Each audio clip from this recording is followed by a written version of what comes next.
안녕하세요. 초에프코치입니다. 신체 건강의 시작은 혈액순환이다 라는 말을 들어본 적이 있을 겁니다. 맑고 건강한 피가 돌아야 온몸이 건강하고 잔병치레가 없지만 피가 탁하고 끈적끈적해지며 두통이나 기억력 저하는 물론 어깨 결림, 손발 저림, 근육 경련 및 통증 등도 나타나며 혈관에 노폐물이 쌓이며 혈액순환이 원활하지 않아 각종 질병이 생길 수 있는데 특히 심장이나 뇌로 가는 혈관이 좁아지거나 막히게 되면 협심증이나 심근경색, 뇌경색 등이 발생할 수 있습니다. 혈관은 하루아침에 말끔하게 청소되지 않습니다. 적절한 운동과 금연, 칼로리 제한 등 꾸준히 생활 습관을 개선해야 하며 무엇보다 혈액을 맑게 하기 위해선 올바른 식습관이 기본입니다. 오늘 전해드릴 이야기는 혈관을 깨끗하게 만드는 음식입니다. 첫 번째, 양파는 혈관 건강에 좋은 대표적 식품입니다. 콜레스테롤 중에서도 LDL 콜레스테롤이 필요 이상으로 많으면 혈관 내피세포가 손상되고 혈관염증을 야기하며 혈관을 좁아지게 만드는데 양파 속 퀘르세틴은 혈관 벽 손상을 막고 LDL 콜레스테롤 농도를 낮추는 데 도움을 줍니다. 실제로 서울대학교 보건대학원이 고지혈증 환자 30명을 매일 양파즙을 먹는 그룹과 그렇지 않은 그룹으로 나눠 4주간 실험한 결과 양파즙을 섭취한 그룹의 콜레스테롤과 중성지방이 감소한 것으로 나타났습니다. 또한 미국 A&M대 연구에 따르면 매일 양파 반쪽 이상을 섭취한 사람의 고밀도 콜레스테롤이 30% 증가한 것으로 나타났습니다. 양파는 겉껍질을 제외하고 총 8겹으로 구성되어 있는데 겉껍질에 함유된 퀘르세틴 성분이 맨 안쪽 겹의 성분보다 무려 300배 가까이 들어있기 때문에 양파를 요리할 때 껍질을 너무 많이 벗기는 것은 좋지 않으며 껍질은 양파와 함께 착즙해 양파즙으로 섭취하거나 차를 끓이거나 육수를 내는데 활용하면 좋습니다. 두 번째는 사과입니다. 사과에 풍부하게 들어있는 식이섬유는 혈관에 축적되는 유해한 콜레스테롤을 체외로 배출하는 역할을 합니다. 이와 관련해 사과를 매일 한 알씩 먹으면 4주 만에 혈액 속의 LDL 콜레스테롤이 40% 줄어든다는 연구 결과가 있습니다. 연구를 수행한 미국 오하이오 주립대학의 로버트 디실베스트로 교수는 사과는 녹차, 토마토 추출물, 커큐민 등의 어떤 항산화제보다 산화 LDL 수준을 낮추는데 뚜렷하게 좋은 효과를 보였다고 말했습니다. 세 번째, 표고버섯 역시 콜레스테롤의 함량을 낮추어주는 대표적인 음식 중에 하나입니다. 표고버섯 안에 들어가 있는 에르고스테롤이라는 성분은 콜레스테롤 대사를 촉진해 체외로 배출시키고 혈압을 낮추어 고혈압 예방과 동시에 좋은 콜레스테롤 함량은 높이고 나쁜 콜레스테롤 함량은 낮추어주는 음식입니다. 2007년 미국 심장학회는 우리 몸에서 좋은 콜레스테롤은 높이고 나쁜 콜레스테롤은 낮추는 10대 음식 중 표고버섯을 1위로 선정한 바 있습니다. 네 번째는 콩류입니다. 콩류 섭취는 나쁜 콜레스테롤과 중성지방을 낮추어 동맥경화를 예방하고 혈관 건강에 유익한 좋은 콜레스테롤을 높입니다. 이는 콩에 풍부한 이소플라본이 혈액 속 나쁜 콜레스테롤이 혈관벽에 달라붙는 것을 막아주고 콩 지질의 함량 중 80% 이상인 불포화지방산과 필수지방산이 혈액 속의 나쁜 콜레스테롤을 낮춰주기 때문입니다. 미국 하버드대 공중보건대학 연구팀은 20만 명의 미국인에 대한 자료를 추적 조사한 결과 일주일에 한 번 이상 두부를 먹는 사람은 한 달에 한 번 이하로 먹는 사람에 비해 심장질환 발병 위험이 18% 낮은 것으로 나타났습니다. 또한 중성지방 수치가 높으면 몸에 해로운 콜레스테롤인 저밀도 콜레스테롤을 많이 만들게 되는데 한서병원이 국내 성인 1,554명을 대상으로 연구한 결과 콩나물과 숙주나물 섭취량이 가장 많은 그룹은 가장 낮은 그룹보다 중성지방 수치가 약 119데시리터당 밀리그램 낮은 것으로 나타났으며 이 역시 콩류에 풍부하게 들어있는 이소플라본 덕분이었습니다. 다섯 번째는 귀리입니다. 귀리는 다른 곡물에 비해 단백질과 불포화지방, 미네랄이 풍부하고 귀리의 13에서 20%는 식이섬유인데 이 중 4에서 5%가 수용성 식이섬유인 베타글루칸으로 이루어져 있습니다. 베타글루칸은 체내에서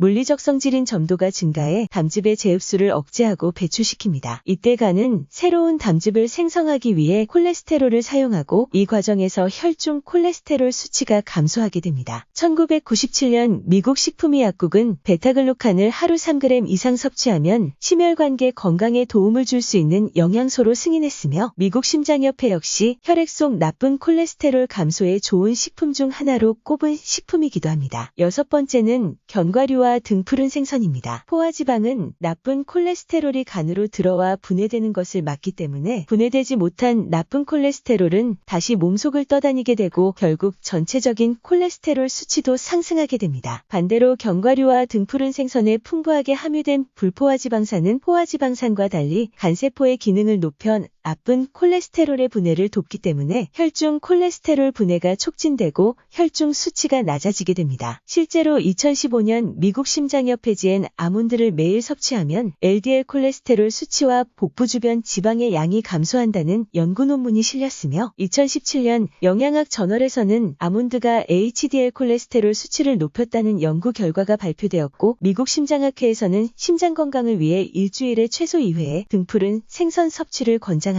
7번째는 십자화과 채소입니다. 혈당이 높으면 혈관 내피세포가 손상을 받고 끈적끈적해진 혈액이 혈관벽에 들러붙게 되며 이런 문제가 지속적으로 누적되면 혈관벽 내부에 콜레스테롤 등이 쌓이면서 혈관이 좁아지는 죽상경화증을 야기합니다. 실제로 당뇨병 환자의 가장 흔한 사망 원인은 심혈관 질환으로 알려져 있는데 브로콜리, 케일, 양배추 같은 십자화과 채소는 신체가 원활하게 작동하도록 하는 비타민과 미네랄이 풍부하며 설포라판이라는 항염증화 합물을 함유하고 있어 당뇨병과 관련된 손상으로부터 혈관을 보호하고 혈당을 조절하는 데 도움을 줍니다. 실제로 스웨덴 룬드대학교 당뇨병센터 연구팀은 설포라판이 풍부한 브로콜리 농축액을 당뇨에 걸린 실험쥐에 투여한 결과 4주 만에 실험쥐의 혈당 수치가 23% 떨어졌는데 이는 가장 효과가 좋아 널리 쓰이고 있는 당뇨약인 메트포르민 투여쥐와 비슷한 수치인 것으로 나타났으며 이후 약 100명의 비만 환자들을 대상으로 12주간 한 그룹은 브로콜리 추출물을 먹게 하고 다른 그룹은 가짜 약을 복용하게 한 결과 브로콜리 추출물을 섭취한 사람들은 혈당이 크게 떨어진 것으로 나타났습니다. 다만 십자화과 채소는 한꺼번에 다량 먹으면 식이섬유가 많아 소화불량 등의 부작용이 발생할 수 있기 때문에 브로콜리의 경우 하루 한 송이 정도,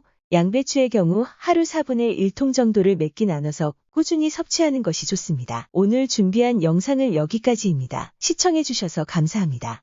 건강의 차이가 곧 인생의 차이다.